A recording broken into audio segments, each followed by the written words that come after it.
When I was first learning to meditate, the instruction was to simply pay attention to my breath, and when my mind wandered, to bring it back. Sounded simple enough. Yet I'd sit on these silent retreats, sweating through t-shirts, in the middle of winter. I'd take naps every chance I got, because it was really hard work. Actually, it was exhausting. The instruction was simple enough, but I was missing something really important. So why is it so hard to pay attention? Well, studies show that even when we're really trying to pay attention to something, like maybe this talk, at some point, about half of us will drift off into a daydream or have this urge to check our Twitter feed. So what's going on here? It turns out that we're fighting one of the most evolutionarily conserved learning processes currently known in science. One that's conserved back to the most basic nervous systems known to man. This reward-based learning process is called positive and negative reinforcement and basically goes like this. We see some food that looks good. Our brain says calories. Survival. We eat the food, we taste it. It tastes good. And especially with sugar, our bodies send a signal to our brain that says, remember what you're eating and where you found it. We lay down this context-dependent memory and learn to repeat the process next time. See food, eat food, feel good, repeat. Trigger behavior reward. Simple, right? Well, after a while, our creative brains say, you know what? You can use this for more than just remembering where food is. You know, next time you feel bad, why don't you try eating something good so you'll feel better? We thank our brains for the great idea.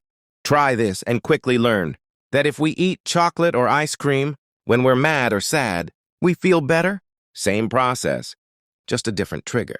Instead of this hunger signal coming from our stomach, this emotional signal, feeling sad, triggers that urge to eat. Maybe in our teenage years, we were a nerd at school, and we see those rebel kids outside smoking, and we think, hey, I want to be cool.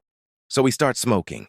The Marlboro Man wasn't a dork, and that was no accident.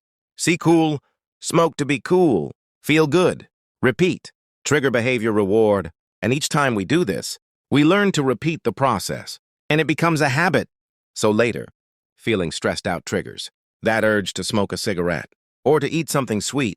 Now, with these same brain processes, we've gone from learning to survive to literally killing ourselves. With these habits, obesity and smoking are among the leading preventable causes of morbidity and mortality in the world. So back to my breath. What if instead of fighting our brains or trying to force ourselves to pay attention, we instead tapped into this natural, reward-based learning process, but added a twist? What if instead we just got really curious about what was happening in our momentary experience? I'll give you an example. In my lab, we studied whether mindfulness training could help people quit smoking. Now, just like trying to force myself to pay attention to my breath, they could try to force themselves to quit smoking. And the majority of them had tried this before and failed.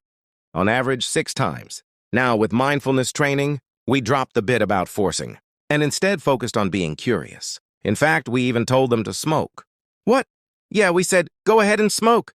Just be really curious about what it's like when you do. And what did they notice? Well, here's an example from one of our smokers. She said mindful smoking smells like stinky cheese and tastes like chemicals.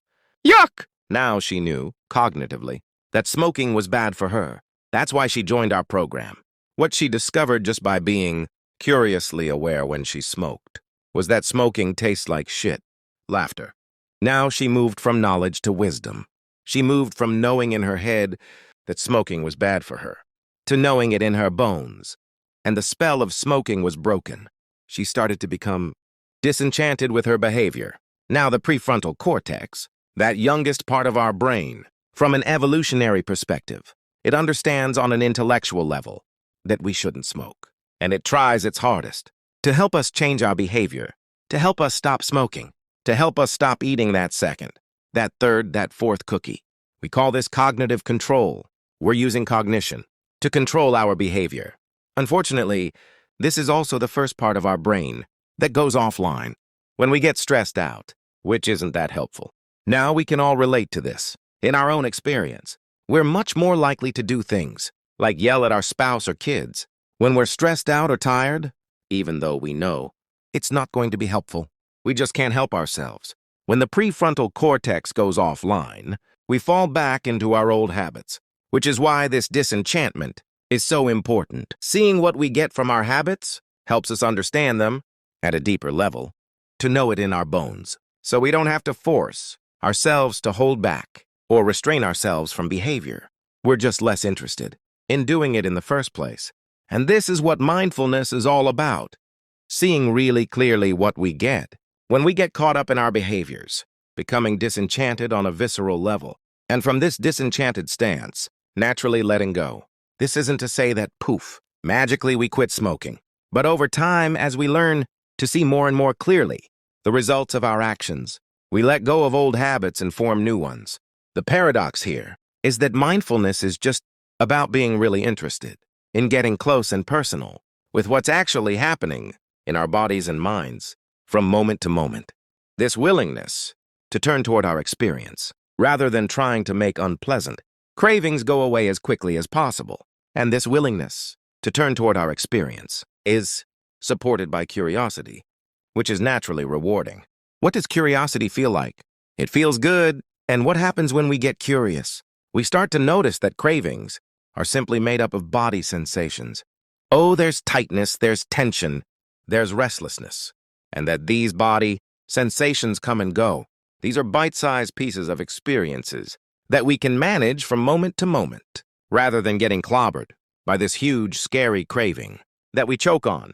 In other words, when we get curious, we step out of our old, fear-based, reactive habit patterns, and we step into being. We become this inner scientist, where we're eagerly awaiting that next data point. Now, this might sound too simplistic to affect behavior, but in one study, we found that mindfulness training was twice as good as gold standard therapy at helping people quit smoking, so it actually works. And when we studied the brains of experienced meditators, we found that parts of a neural network of self-referential processing, called the default mode network, were at play.